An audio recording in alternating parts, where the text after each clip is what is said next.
जी नमस्कार, स्वागत है आप सभी का हमारे चैनल सीटेट अधिगम में। दोस्तों, आप लोग के फ़ोन कॉल्स बहुत सारे आ रहे थे डीएलएड के संबंधित मुद्दों पर। जी हाँ दोस्तों, बहुत सारे अभ्यर्थियों का जो सवाल है वो ऐसा है कि क्या 7वें चरण में भी डीएलएड शामिल नहीं हो पाएगा? क्या डीएलएड बंद हो जाने से हमारी नौकरी नहीं हो पाएगी? यह किस स्टेट का न्यूज़ है? क्या यह न्यूज़ सही है? ये कहाँ से उड़ के खबर आ गई? बहुत सारी चीज़ें हैं जो आप लोग के द्वारा पूछी जा रही है। जी हाँ, इसी संबंध में मैंने कुछ क्वेश्चंस भी तैयार किया है जो आपके सवालों से संबंधित हैं और हो भी सकते हैं, लेकिन आपने पूछा नहीं है। जी हाँ दोस्तों, आज की इस वीडियो में हम लोग यही बात करेंगे और सारी चीज़ों को क्लियर करेंगे। क्या बिहार शिक्षक बहाली में 7वां चरण जो बहाली होने वाली है, क्या इसमें भी डीएलएड रहेगा कि नहीं? ये बहुत बड़ा सवाल है, क्योंकि 7वां चरण आप देख ही रहे हैं कि आजकल जल्द शीघ्र मतलब कि आएगा तो ये निश्चित है, लेकिन अभी वैसे ही दौर में है जो 50-50 के चांसेस में है। तो अगर लेट होती है और कहीं बिहार में भी डीएलएड की मान्यता रद्द हो जाती है तो क्या होगा? क्या डीएलएड वाले बहाली से वंचित रह जाएंगे? शिक्षक बनने का सपना अधूरा रह जाएगा? बहुत तमाम तरह की चीज़ों पे आप जो आपके मन में चल रही है उसी से संबंधित आज की इस वीडियो में डिस्कस करेंगे। जी हाँ दोस्तों, वीडियो को पूरा देखिएगा, अंत तक देखिएगा। वीडियो अच्छा लगे चैनल को भी सब्सक्राइब कीजिएगा। देखिए, पहला जो है हमने पॉइंट लिखा है, क्या डीएलएड वाले अब नहीं बन पाएंगे शिक्षक? दूसरा पॉइंट, क्या यह पूरे देश में लागू होगा? और तीसरा पॉइंट जो है 2023 से 25 का जो सेशन है उसको क्या सही में रद्द कर दिया गया? 2021-23 के सेशन को भी रद्द किया जा सकता है क्या? ये भी बात पूछी गई है। इसमें पहले वाले का क्या होगा, जो इससे पहले जो डीएलएड कंप्लीट कर चुके हैं, जो 19, 21, 17, 19 ये सारे सेशन के लोग जो डीएलएड किए हैं उनका क्या होगा?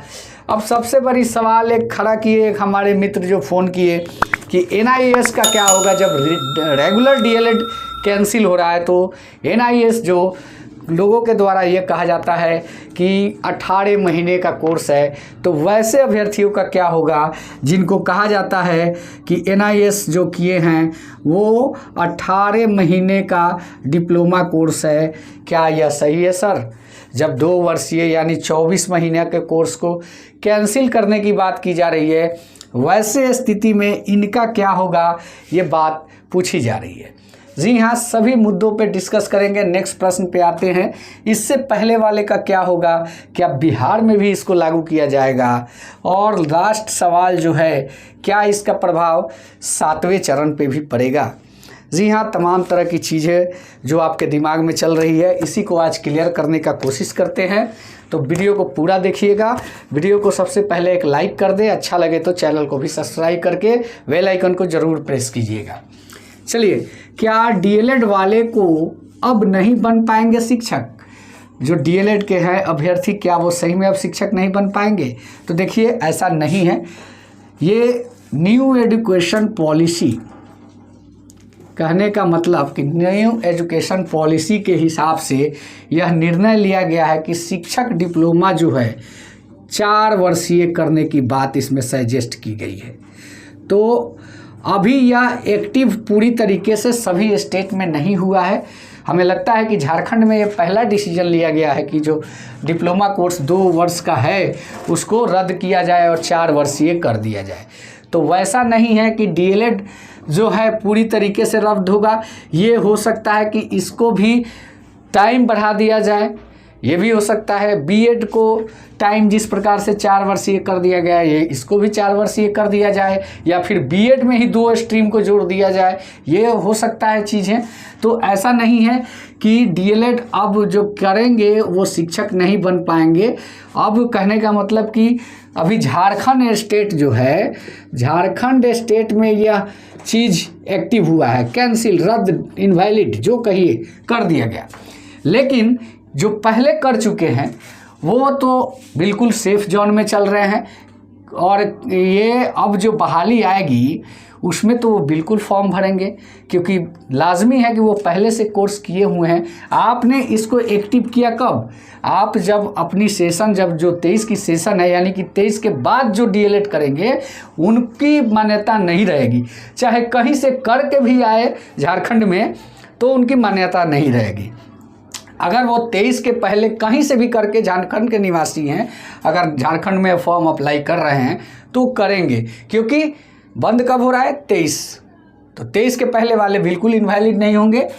क्या यह पूरे देश में लागू होगा? जी हाँ, यह पूरे देश में लागू होगा, लेकिन यह राज्य सरकार पर डिपेंड करेगी कि ये कब लगाएंगे, क्योंकि उनके पास एक खुला विकल्प ये होगा कि हमने, मान लीजिए कि बिहार राज्य को ही लेते हैं तो लाखों अभ्यर्थी डीएलएड कर चुके हैं, तो उनको तो रोजगार देना स्वाभाविक है कि देना पड़ेगा, तो उतना तो करना ही पड़ेगा।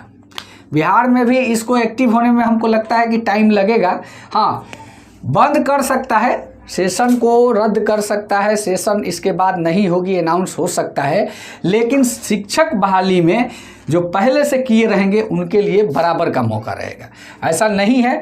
हाँ, ये भी हो सकता है, क्योंकि अगर दिमाग में चले कि नहीं अब डीएलएड वाले जो हैं उनको तो भैया रोजगार सुनिश्चित कराओ, तो ये हो सकता है कि उनके लिए प्राथमिक सेफ कर दिया जाए कि पहले डीएलएड ही रहेगा, बीएड बाद में आएगा, यानी कि डीएलएड नहीं होने की स्थिति में बीएड को लिया जाए। ऐसा हो सकता है, क्योंकि उनको भी रोजगार देना है, और बीएड को क्या है कि ओपन प्लेसमेंट हो गया सभी जगहों पे, तो उनके लिए कोई ज़्यादा टेंशन की बात नहीं है। अब रही बात कि 2021-23 का सेशन को भी रद्द किया जाएगा, तो ऐसा नहीं है। ऐसा इसलिए नहीं है कि 21-23 यानी कि 23 में ये कंप्लीट हो जा रहा है, और बात क्या की जा रही है 23 से 25 सेशन को बंद करने की। तो जो 23 में जिनका सेशन कंप्लीट हो रहा है वही लास्ट सेशन होगा, उसके बाद के सेशन को इनवैलिड कर दिया गया है। और 23 के पहले के सेशन जो मान लीजिए कि आपका 20-22 सेशन हो गया, 19-21 सेशन हो गया, 21-23 सेशन हो गया, यह सेफ है। तो कहने का मतलब 21-23 सेशन जो होगा वही लास्ट सेशन है, इसके बाद के सेशन को इनवैलिड कर दिया गया।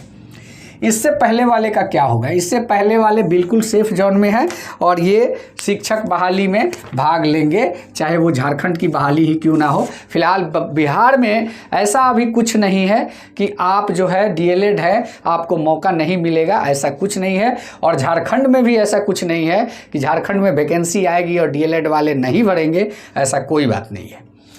क्या बिहार में भी लागू होगा? तो देखिए, बिहार में लागू होगा। कब लागू होगा? जब बिहार सरकार चाहेगी कि इसको लागू करना है। तो हमें लगता है कि अभी इस पर बिहार सरकार कुछ भी अपना राय व्यक्त नहीं करेगी, क्योंकि उसके पास ऑलरेडी डीएलएड लाखों की तादाद में अभ्यर्थी है जिनको वो रोजगार देने की प्रयास में लगातार प्रयास कर रही है, पोर्टल बना रही है, नियमावली बना रही है। तो कहने का मतलब कि अभी बिहार सरकार के दिमाग में ये चीज़ नहीं चलेगी। क्या इसका प्रभाव 7वां चरण पर पड़ेगा? सबसे लास्ट सवाल यही आता है कि क्या इसका प्रभाव 7वां चरण पे पड़ेगा? तो देखिए, इसका प्रभाव 7th फेज पे नहीं पड़ेगा, क्योंकि 7th फेज ऑलरेडी प्रस्तावित है। ऑलरेडी दो सत्र का सदन समाप्त हो गया, जिस पर लगातार चर्चा में बना हुआ है कि 7th फेज देना है, 7th फेज देना है, हम ये काम कर रहे हैं, वो काम कर रहे हैं। तो वैसी स्थिति में इनकी नियमावली सुनने में आ रहा है कि अब कंप्लीट है, जब आ जाए। तो कहने का मतलब कि अभी तो इंक्लूड ही नहीं है कि डीएलएड को किसी भी प्रकार के सब्जेक्ट का। तो ये है कि आप 7वें चरण तक डीएलएड वाले के लिए कोई कंडीशन नहीं है, डीएलएड वाले भरेंगे ही भरेंगे, वो एलिजिबल हैं बिहार शिक्षक बहाली में 7th फेज में, कोई दिक्कत कहीं से नहीं है। फ्यूचर में 2-4 साल बाद हो सकता है कि जब डीएलएड समाप्त हो तो उसके बाद वाले का, लेकिन पहले वाले बहाली में एलिजिबिलिटी रखेंगे।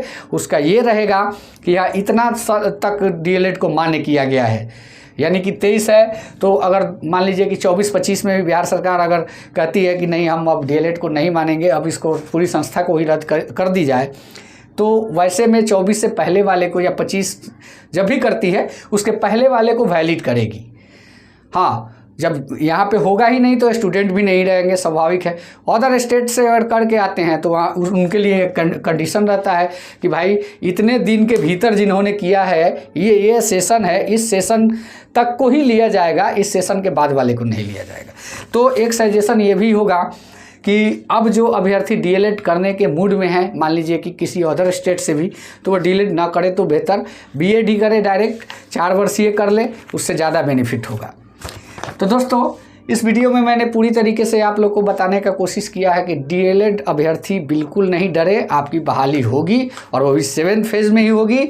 और बिहार के अभ्यर्थी अभी तक बिल्कुल सेफ जोन में है। झारखंड में जो है 23 से पहले के सेशन के जितने अभ्यर्थी हैं बिल्कुल सेफ जोन में है, कहीं से कोई दिक्कत नहीं है और बहाली के लिए बिल्कुल 100% एलिजिबल है। तो दोस्तों यह वीडियो अच्छा लगा है, चैनल को सब्सक्राइब करें। धन्यवाद। जय हिंद, वंदे मातरम।